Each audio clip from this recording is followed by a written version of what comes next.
محترم ناظرین، السلام علیکم ورحمۃ اللہ وبرکاتہ۔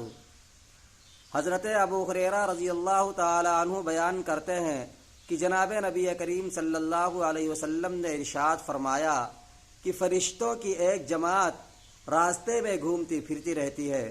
جب وہ کسی ایسی مجلس کو پا لیتی ہے جس میں اللہ رب العزت کا ذکر ہوا کرتا ہے تو وہ ایسی مجلس کو آسمان دنیا تک گھیر لیتی ہے۔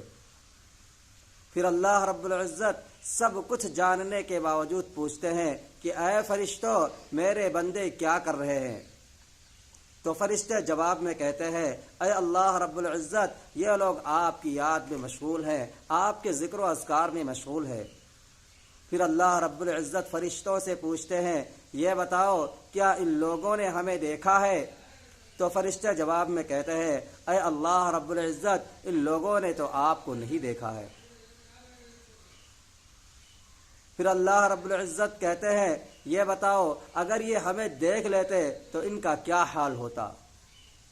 تو فرشتے کہتے ہیں، یہ لوگ اور بھی آپ کی یاد میں مشغول ہو جاتے۔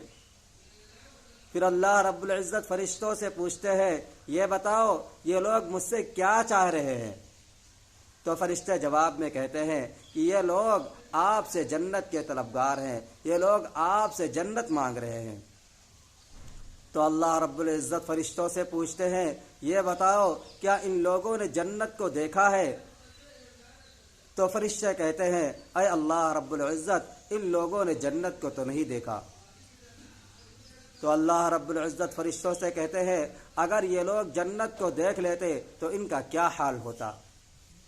تو فرشتے کہتے ہیں، یہ لوگ اور بھی جنت کے طلب میں لگ جاتے۔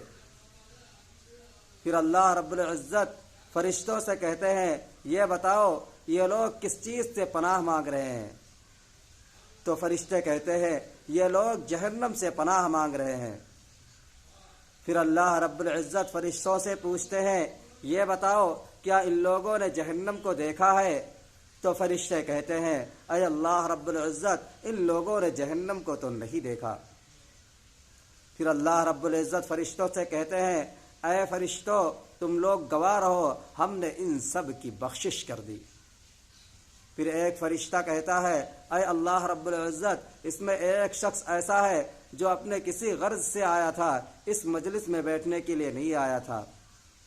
تو اللہ رب العزت فرماتے ہیں، یہ ایسی مجلس ہے جس کے اندر کوئی شخص محروم نہیں ہوا کرتا۔